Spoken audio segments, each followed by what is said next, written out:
Hello everyone, welcome to NCERT through picture series. इस series में हम एनसीईआरटी को पिक्चर्स की फॉर्म में कंप्लीट कर रहे हैं। लास्ट वीडियोस में हमने देखा था ब्रायोफाइट्स के जनरल कैरेक्टर्स और हमने लिवरवॉर्ट्स के बारे में पढ़ा था।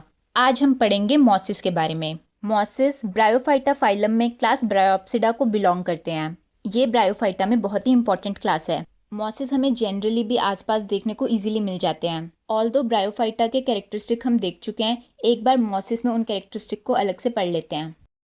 मॉसिस में एनसीईआरटी में 3 एग्जाम्पल्स गिवन है। फर्स्ट एग्जाम्पल है फ्यूनेरिया, ये आपको फर्स्ट पिक्चर फ्यूनेरिया की दिख रही है। सेकंड एग्जाम्पल जो एनसीईआरटी में गिवन है वो है स्फेग्नम, ये सेकंड पिक्चर स्फेग्नम की है। और थर्ड एग्जाम्पल है पॉलीट्राइकम, ये थर्ड पिक्चर पॉलीट्राइकम की है। ये तीनों एग्जाम्पल्स हमें लर्न करनी है।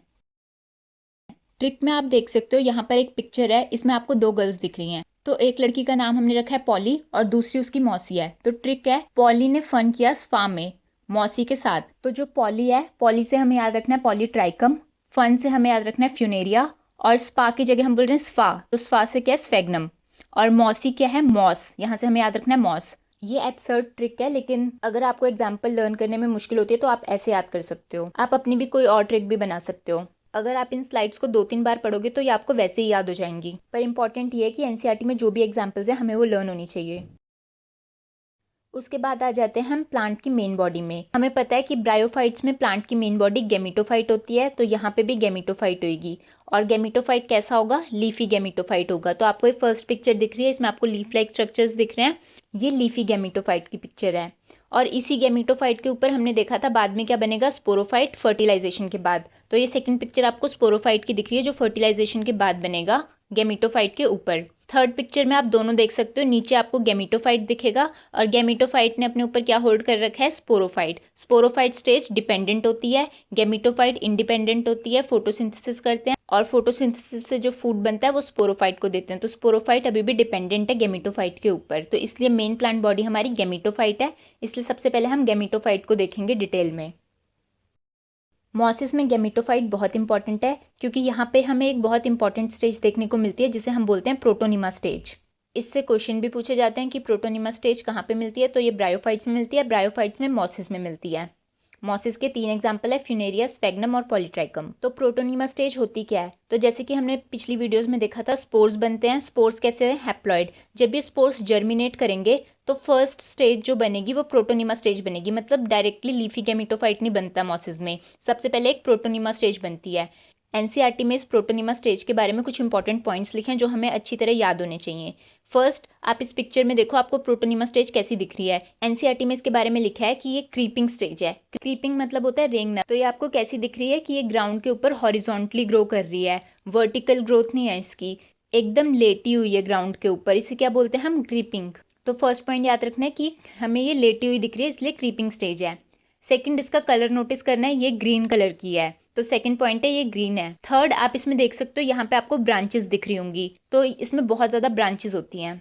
और फोर्थ पॉइंट है फ्रीक्वेंटली फिलामेंटस। फिलामेंटस का मतलब हमने लास्ट वीडियो में भी देखा था कि धागे के जैसा स्ट्रक्चर है, thread like structure. Protonema stage microscopic होती है। स्पोर्स सॉइल के अंदर जर्मिनेट करेंगे और वहाँ पे ये स्टेज बनेगी, लेकिन ये माइक्रोस्कोपिक होती है, आपको वैसे नहीं दिखेगी। जब आप इसे माइक्रोस्कोप के अंडर ऑब्जर्व करोगे तभी दिखेगी। तो जब हम इसे माइक्रोस्कोप में ऑब्जर्व करते हैं तो ये हमें इसके फिलामेंट्स दिखते हैं, थ्रेड लाइक स्ट्रक्चर्स दिखते हैं। और इसे हम प्राइमरी प्रोटोनिमा क्यों बोल रहे हैं? प्राइमरी का मतलब फर्स्ट टू फॉर्म, तो इसका मतलब ये सबसे पहले बन रही है, इसलिए इसके आगे लगा है प्राइमरी। अब ये पिक्चर देखो, इस पिक्चर में आपको दिखेगा कि प्राइमरी प्रोटोनोमा ऐसे ही है और उसके ऊपर एक सेकेंडरी प्रोटोनोमा ग्रो करना शुरू कर दिया है। और सेकेंडरी क्यों लिखा है? क्योंकि ये सेकंड टाइम में ग्रो कर रहा है। फर्स्ट टाइम में हमारे पास प्राइमरी प्रोटोनोमा आया और उसके बाद ये ग्रो किया, तो सेकंड टर्न में ग्रो कर रहा है, इसलिए हम इसे क्या बोल रहे हैं? सेकेंडरी प्रोटोनिमा बोल रहे हैं। और इसी के ऊपर आपको ऑब्जर्व करना है, सेकेंडरी प्रोटोनिमा में आपको लेटरल बड्स दिखाई देंगे यहाँ पर। तो मॉसिस में ये स्टेज सबसे इंपॉर्टेंट है। स्पोर्स हैप्लॉइड है, वो हैप्लॉइड स्पोर्स जब सॉइल के अंदर जर्मिनेट करेंगे तो हमें माइक्रोस्कोपिक स्टेज मिलेगी। वो माइक्रोस्कोपिक स्टेज कौन सी है? प्राइमरी प्रोटोनिमा, जो क्रीपिंग, ग्रीन, ब्रांच और फिलामेंटस है। और उसी प्राइमरी प्रोटोनिमा के ऊपर एक सेकेंडरी प्रोटोनिमा ग्रो करेगा जिसके साइड्स पे हमें लेटरल बड्स दिखेंगी।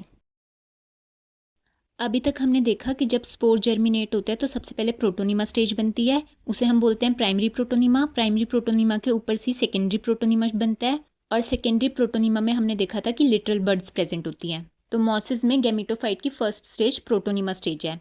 अब हम देखते हैं सेकंड स्टेज जो एनसीईआरटी में दिया है, उसका नाम दिया है लीफी स्टेज। तो पहले प्रोटोनीमा स्टेज बनेगी, उसके बाद लीफी स्टेज। प्रोटोनीमा में भी प्राइमरी प्रोटोनीमा जो पहले बनेगा और सेकेंडरी प्रोटोनीमा जो बाद में बनेगा, और सेकेंडरी प्रोटोनीमा के ऊपर लेटरल बड्स होंगी।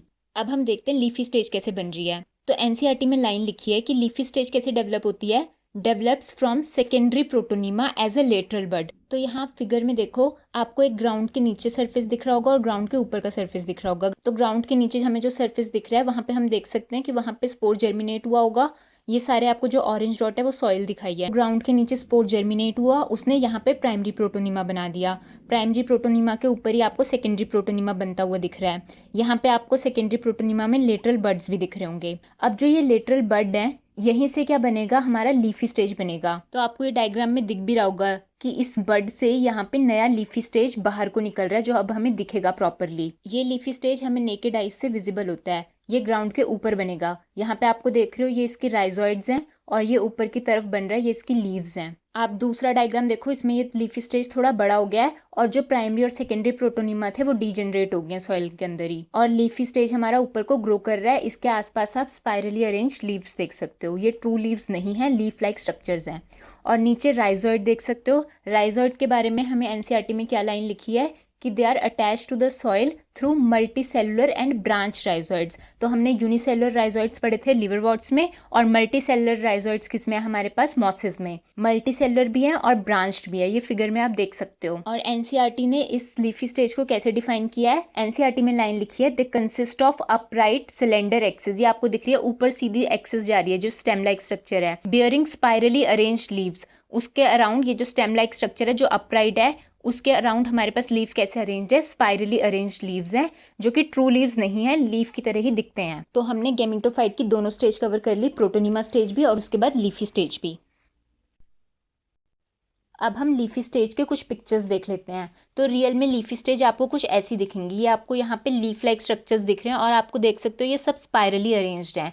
तो ऐसा किस में होता है, मॉसेस में होता है। हमने पढ़ा था कि मॉसेस की 3 एग्जाम्पल्स गिवन है, पॉलीट्राइकम, फ्यूनेरिया और स्फेग्नम। लेकिन एनसीईआरटी में सिर्फ 2 ही डायग्राम्स गिवन है, एक स्फेग्नम का डायग्राम और दूसरा फ्यूनेरिया का।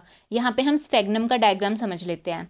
तो ये आपको रियल स्फेग्नम दिख रहा है और यहाँ पे डायग्राम दिख रहा है जो एनसीईआरटी में गिवन है। तो आपको बीच में एक स्टेम लाइक स्ट्रक्चर दिख रही होगी, उसकी साइड में आपको कुछ ब्रांचेस दिख रही होंगी। एनसीईआरटी में भी ये ब्रांचेस बनी और ब्रांचेस के ऊपर छोटे छोटे लीफ लाइक स्ट्रक्चर्स दिख रहे होंगे। ब्रांचेस सबसे इंपॉर्टेंट है स्फेग्नम के डायग्राम में, क्योंकि पूछा जाता है कि एंथ्रीडियल ब्रांच कौन सी है और आर्किगोनियल ब्रांच कौन सी है। तो हमें याद रखना है एंथ्रीडियल ब्रांच कौन सी है, जो हमें ऊपर की तरफ दिख रही है, एपेक्स से पास होती है। और आप देखो ये थोड़ी सी बड़ी दिख रही है हमें, और ये पूरी लीफ के साथ कवर्ड है। जैसे आप नीचे की तरफ आओगे आपको नीचे एक छोटी ब्रांच दिखेगी, थोड़ी थिकनेस भी ज़्यादा है उसकी। वो कौन सी ब्रांच है, आर्किगोनियल ब्रांच, मतलब उसमें आर्किगोनियम बनेंगे। वो ऐसी ब्रांच है जिसमें फीमेल सेक्स ऑर्गन बनेंगे, और ऊपर क्या बनेंगे, ऊपर एंथ्रीडियम बनेंगे। तो ये ब्रांचेस स्फेग्नम में बहुत इंपॉर्टेंट है। अब हम रिप्रोडक्शन के बारे में देख लेते हैं। तो सबसे पहले हम एसेक्सुअल रिप्रोडक्शन देखेंगे, और क्या लिखा है इसमें, वेजिटेटिव रिप्रोडक्शन देखेंगे, मतलब यहाँ पे एक ही पेरेंट इन्वॉल्व है। तो फर्स्ट इसमें हमें फ्रेगमेंटेशन दी है। फ्रेगमेंटेशन सेम है जैसे हमने पहले भी पढ़ा था, कोई एक फ्रेगमेंट टूटेगा। तो यहाँ पे आप देख सकते, ये लीफी गेमिटोफाइट है, इसमें से एक फ्रेगमेंट टूट गया है, ये आपको ब्रोकन फ्रेगमेंट दिख रहा है यहाँ पर, और ये ब्रोकन फ्रेगमेंट एक नया थैलस बना सकते, जैसे कि यहाँ पे आपको पिक्चर में दिख रहा होगा। सेकेंड वेजिटेटिव रिप्रोडक्शन है थ्रू बडिंग, और बडिंग हमने देखा था सेकेंडरी प्रोटोनीमा के ऊपर बर्ड्स बन रहे थे। ये सारे बर्ड्स डिटैच होंगे, जैसे यहाँ पे आपको दिख रहा है, बर्ड डिटैच होके जर्मिनेट करना शुरू करेंगे, और हर बर्ड में इतनी कैपेसिटी है कि वो एक नया थैलस बना दे। तो वेजिटेटिव रिप्रोडक्शन में हमने क्या पढ़ा, फ्रेगमेंटेशन, और दूसरा बर्डिंग के थ्रू भी हो सकता है। बर्डिंग कहाँ पे हो रही है, सेकेंडरी प्रोटोनीमा के ऊपर लेटरल बर्ड्स बन रहे हैं, और ये सब बाद में लीफी गेमिटोफाइट बना दे रहे हैं। अब हम देख लेते हैं सेक्सुअल रिप्रोडक्शन के बारे में। सेक्सुअल रिप्रोडक्शन मतलब 2 पेरेंट इन्वॉल्व होंगे, मेल और फीमेल। तो यहाँ पे आपको 2 थैलस दिख रहे हैं, एक मेल का और एक फीमेल का। मॉसिस में इंपॉर्टेंट है कि सेक्स ऑर्गन कहाँ बन रहे हैं, उनकी पोजीशन नोटिस करना। तो एनसीईआरटी में स्पेशली लिखा है कि leafy gametophyte stage bear the sex organ. Sex organ कहाँ पे बनेंगे, लीफी गेमिटोफाइट के ऊपर बनेंगे। गेमिटोफाइट का मतलब ये है कि गेमीट बियरिंग प्लांट्स, तो इसका मतलब सेक्स ऑर्गन उन्हीं पे बनेंगे। उसके बाद इनकी एग्जैक्ट लोकेशन भी एनसीईआरटी में मेंशन है। एनसीईआरटी में लिखा है in sexual reproduction the sex organs antheridia and archegonia are produced at the apex of the leafy shoot. तो यहाँ पे आपको दो थैलस दिख रहे हैं, एक मेल है और एक फीमेल है। तो आप देखो दोनों थैलस में आपको नीचे राइजोइड्स दिखेंगे, उसके बाद एक स्टेम लाइक स्ट्रक्चर है, उसके अराउंड स्पाइरली अरेंज्ड लीव्स दिखेंगे। फिर आपको लेफ्ट हैंड साइड पे जो डायग्राम दिख रहा है वो मेल सेक्स ऑर्गन का है। वहां पे आप देखो एनसीईआरटी में मेंशन है apex of the leafy shoot. Apex क्या होता है? सबसे ऊपर वाली पोजीशन। तो यहाँ पे सबसे ऊपर वाली पोजीशन पे जो लीफी शूट्स हैं उनके बीच में क्या बनेगा? एंथ्रीडियम बनेगा, जो कि हमारा मेल सेक्स ऑर्गन है। और वैसे ही ये सेकंड पिक्चर जो फीमेल सेक्स ऑर्गन बन रहा है वो भी कहाँ बन रहा है? Apex of the leafy shoot. दोनों केसेस में एपेक्स पोजीशन पे बनेगा, उसके अराउंड थोड़ी थोड़ी लीव्स हैं और वहां पे हमारे पास फीमेल सेक्स ऑर्गन बनेगा। मेल सेक्स ऑर्गन के बारे में एनसीईआरटी में लिखा है इसका नाम एंथ्रीडियम है। ये बाइफ्लैजिलेटेड एंथीरोजॉइड्स प्रोड्यूस करते हैं। ये हम पहले भी देख चुके हैं डायग्राम। अगर पिछले डायग्राम को हम कट करके देखेंगे तो हमें अंदर से कैसे दिखेगा? आपको कुछ कुछ लीफी स्ट्रक्चर दिख रहे हैं, ये एपेक्स लीफी शूट्स हैं और उनके बीच में आपको क्या दिख रहा है? एंथ्रीडियम का स्ट्रक्चर दिख रहा है। यहाँ पे आप देख सकते हो एंथ्रीडियम का ये फुल स्ट्रक्चर ऐसा है। इसको अगर आप बीच से काटोगे तो आपको कुछ ऐसा दिखेगा। इसके अंदर जो आपको डॉट डॉट स्ट्रक्चर दिख रहे हैं वो एंथीरोजॉइड्स हैं। एंथीरोजॉइड्स का अगर हम जूम करके देखेंगे तो हमें कुछ ऐसा स्ट्रक्चर दिखेगा। यहाँ पे हम नोटिस कर सकते हैं इनमें दो फ्लैजिला हैं। नेक्स्ट हम देख लेते हैं फीमेल गैमेटोफाइट पे सेक्स ऑर्गन्स कैसे बनेंगे। तो वहां पे भी हमने पढ़ा था कि एपेक्स में जो लीफी शूट्स हैं उनके बीच में आर्किगोनियम मिलेंगे। फीमेल सेक्स ऑर्गन का नाम यहाँ पे क्या है? आर्किगोनियम। इनकी शेप नोटिस करनी है, वो है फ्लास्क शेप और इनमें एक सिंगल एग प्रोड्यूस हो रहा है। ये डायग्राम्स हम ऑलरेडी पहले भी कर चुके हैं पिछली वीडियोस में। अगर आपने वो नहीं देखी है तो पहले आप वो देख लो। उसके बाद हम देखते हैं फर्टिलाइजेशन कैसे हो रही है। तो ये हमारे पास मेल गैमेटोफाइट है, साथ में फीमेल गैमेटोफाइट है। मेल गैमेटोफाइट क्या बनाएगा? एंथ्रीडियम। एंथ्रीडियम के अंदर से मिलेंगे हमें बाइफ्लैजिलेटेड एंथीरोजॉइड्स। फीमेल गैमेटोफाइट के पास क्या होगा? आर्किगोनियम। और आर्किगोनियम के अंदर क्या बन रहे हैं? एग। तो ये मेल एंथीरोजॉइड्स वाटर के थ्रू ट्रांसपोर्ट होके एग की तरफ जाएंगे, वहां पे फ्यूज होंगे एग के साथ और हमारे पास क्या बन जाएगा? जाइगोट बन जाएगा। यहाँ पे आप देख सकते हो एक एंथीरोजॉइड्स एग के पास आ रहा है इस ओपनिंग के थ्रू। फिर क्या बनेगा? जाइगोट बनेगा। जाइगोट क्या बनाएगा? एम्ब्रियो बनाएगा थ्रू माइटोटिक डिवीजन। एनसीईआरटी में लाइन लिखी है antherozoids are released into water where they come in contact with archegonium and antherozoids fuses with the egg to produce the zygote. ये सब भी हम देख चुके हैं। नेक्स्ट फर्टिलाइजेशन के बाद जो जाइगोट बना था वो किस में चेंज होगा? स्पोरोफाइट में। कैसे? माइटोटिक डिवीजन से। ये भी सब हम पहले पढ़ चुके हैं कि जाइगोट में सीधा रिडक्शनल डिवीजन नहीं होगी, मियोसिस नहीं होगी जैसा कि एल्गी में होता है। यहाँ पे फर्स्ट टाइम एम्ब्रियो बनेगा। तो ब्रायोफाइट फर्स्ट ऐसा फाइलम है जहाँ पे एम्ब्रियो स्टेज बन रही है। तो एनसीईआरटी की लाइन भी हमने पहले देखी थी कि zygote do not undergo reductional division immediately. Reduction division में नहीं हो रहा है। इन केस ऑफ एल्गी हमने देखा था रिडक्शनल डिवीजन हो जाती है जाइगोट के बनते ही, लेकिन यहाँ पे ऐसा नहीं हो रहा है। फिर नेक्स्ट लाइन लिखी है they produce a multi cellular body called a sporophyte. ये आपको यहाँ पिक्चर में दिख रहा है कि एक स्पोरोफाइट बन गया जो कैसा है? मल्टी सेलर बॉडी है और ये सब माइटोटिक डिवीजन से ही बन रहा है। ये नीचे आपको यहाँ पे गैमेटोफाइट दिख रहा है और गैमेटोफाइट में ही क्या होंगे? हमारे female sex organ, male sex organ, आपस में फ्यूजन होगा, एग बनेगा, एम्ब्रियो बनेगा और ऊपर आपको फिर यहीं पे स्पोरोफाइट दिखेगा। तो स्पोरोफाइट अटैच है गैमेटोफाइट से। तो यही लाइन यहाँ पे एनसीईआरटी में लिखी है कि sporophyte is not free living, नहीं है sporophyte, attach to photosynthetic gametophyte, क्योंकि वो अपना खाना खुद नहीं बना सकता। तो किस पे अटैच्ड है? गैमेटोफाइट पे। Derives nutrition from it. ये तीनों फिगर में आप देख सकते हो, नीचे गैमेटोफाइट है और उसके ऊपर से स्पोरोफाइट उस पर अटैच हो रखा है। स्पोरोफाइट की अपनी कोई एग्जिस्टेंस नहीं है। अगर हम इसे यहाँ से तोड़ के फेंक दे तो स्पोरोफाइट खत्म हो जाएगा। इसलिए हम पढ़ते हैं कि ब्रायोफाइट्स में जो मेन बॉडी है वो गैमेटोफाइट है। स्पोरोफाइट अपने आप एग्जिस्ट नहीं कर सकता, उसे गैमेटोफाइट चाहिए एग्जिस्ट करने के लिए, क्योंकि वो अपने आप खाना ही नहीं बना सकता अपना। अब हम स्पोरोफाइट का स्ट्रक्चर देखते हैं कि इसका स्ट्रक्चर कैसा है। तो स्पोरोफाइट के बारे में एनसीईआरटी में लिखा है कि स्पोरोफाइट कंसिस्ट ऑफ फुट, सीटा एंड कैप्सूल। ये यहाँ पे आपको गैमेटोफाइट की फोटो दिख रही है जहाँ पे आपको नीचे राइजोइड दिखेंगे, फिर लीफी लाइक स्ट्रक्चर्स दिखेंगे। इसके ऊपर जहाँ पे आर्किगोनियल हेड था वहाँ पे फ्यूजन हुई होगी, फर्टिलाइजेशन हुआ होगा, जाइगोट बना होगा, एम्ब्रियो बना होगा और यहीं से स्पोरोफाइट बना है। तो आप देखो स्पोरोफाइट ने गैमेटोफाइट के साथ अटैचमेंट करी हुई है किस स्ट्रक्चर से? फुट।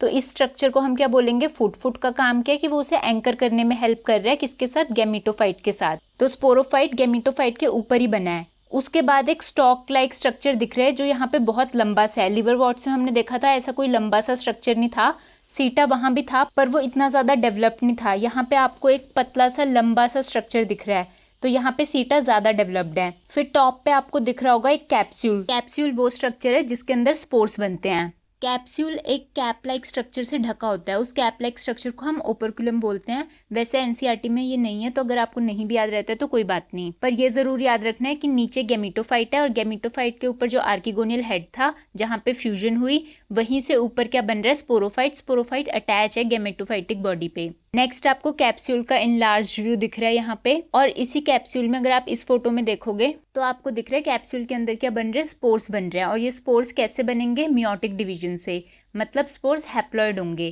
तो एनसीईआरटी में ये गिवन भी है कि some cells of the sporophyte undergo reduction that is meiosis to produce haploid spores. और ये कौन से सेल्स हैं स्पोरोफाइट के, कैप्सूल के अंदर जो स्पोरेंजियम बनेगा वो वाले cells. These spores germinate to produce gametophyte, और ये स्पोर्स क्या बना देंगे, फिर से नया गेमिटोफाइट बना देंगे।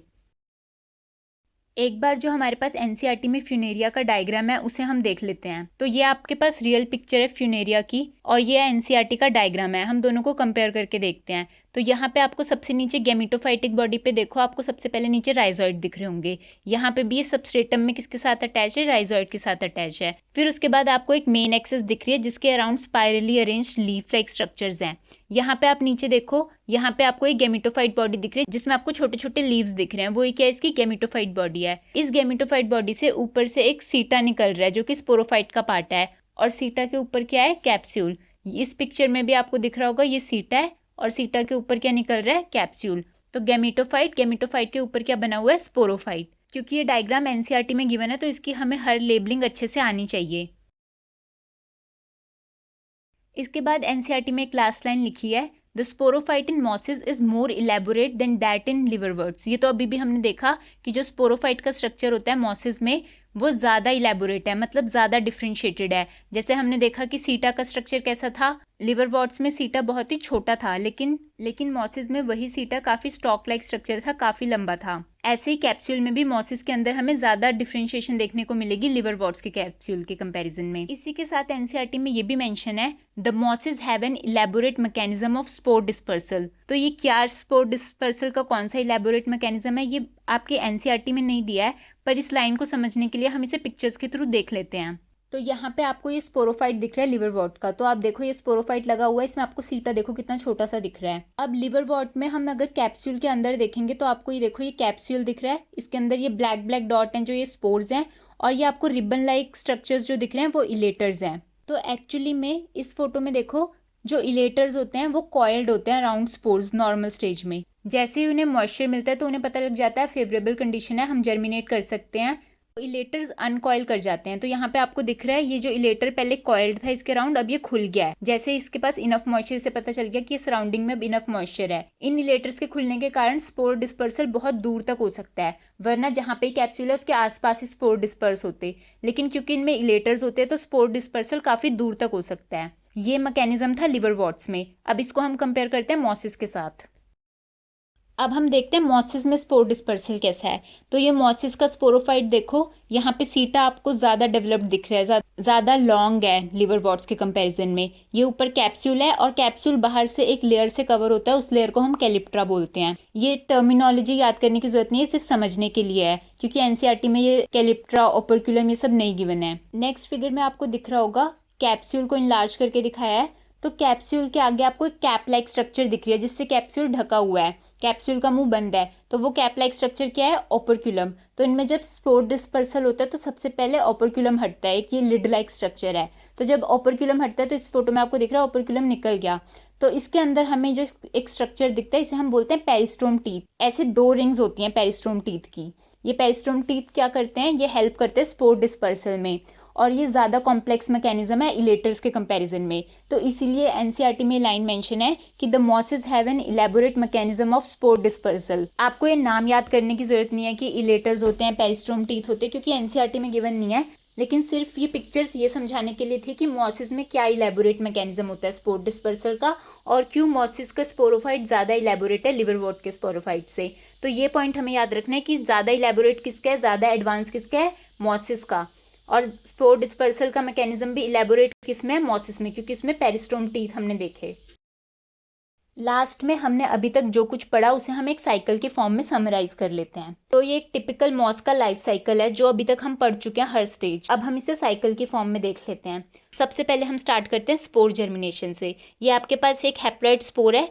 ये जब जर्मिनेट करेगा तो आपको देखो ये पहले प्रोटोनिमा स्टेज दिख रही है। प्रोटोनिमा स्टेज गैमेटोफाइट का फर्स्ट स्टेज है, क्योंकि इसमें डायरेक्ट लीफी गैमेटोफाइट नहीं बनता, पहले प्रोटोनिमा स्टेज बनता है। हमने पढ़ा था पहले प्राइमरी प्रोटोनिमा बनेगा, उसके बाद उसके ऊपर ही सेकेंडरी प्रोटोनिमा बनेगा और सेकेंडरी प्रोटोनिमा में बड लाइक स्ट्रक्चर बनेंगे। तो यहाँ पे भी आपको ये दिख रहा है ये प्रोटोनिमा है और उसके बाद एक आपको बड दिखाया है। इस बड से ही हमने पढ़ा था कि लीफी गैमेटोफाइट बनेगा। तो ये आपको दिख रहा है कि गैमेटोफाइट बनना शुरू हो गया, ये लीफ लाइक स्ट्रक्चर्स दिख रहे हैं। जैसे ये गैमेटोफाइट मैच्योर होगा तो इसमें मेल और फीमेल ऑर्गन्स बनेंगे। तो आपको दो अलग अलग थैलस दिख रहे हैं, एक में फीमेल बना है और एक में मेल बना है। ये मैच्योर गैमेटोफाइट है। गैमेटोफाइट का मतलब ही क्या है, गैमीट बियरिंग प्लांट्स हैं, उनके ऊपर सेक्स ऑर्गन बनेंगे। फिर आगे हमने देखा था एंथ्रीडियम कैसा होगा अंदर से। ये एंथ्रीडियम का स्ट्रक्चर है और ये आर्किगोनियम का स्ट्रक्चर है। ये दोनों स्ट्रक्चर हम डिटेल में देख चुके हैं। अभी तक हमने जो भी स्ट्रक्चर्स देखे स्पोर से लेके सेक्स ऑर्गन तक, ये सारे स्टेजेस कैसी थी, हैप्लॉइड स्टेज थी प्लांट की। अब जब फ्यूजन होएगा एग और एंथीरोजॉइड के बीच तो फर्स्ट टाइम एक डिप्लॉइड फेज बनेगी जिसे हम बोलते हैं जाइगोट। तो जाइगोट क्या है, फर्स्ट डिप्लॉइड स्टेज है। जाइगोट में माइटोटिक डिवीजन होगी और फिर हमें यहाँ क्या दिख रहा है, एक एम्ब्रियो दिख रहा है। ये एम्ब्रियो जैसे जैसे ग्रो करेगा तो ये स्पोरोफाइट बना देगा और स्पोरोफाइट डिफ्रेंशिएटेड है किसमें, नीचे उसमें फुट दिख रहा है ये आपको, फिर सीटा और ये कैप्सूल। और ये किसके साथ अटैच है, गैमेटोफाइट के साथ नीचे अटैच है, क्योंकि इसकी इंडिपेंडेंट एग्जिस्टेंस नहीं है, ये अपने लिए खाना नहीं बना सकता, ये न्यूट्रिशन डिराइव करता है गैमेटोफाइट से।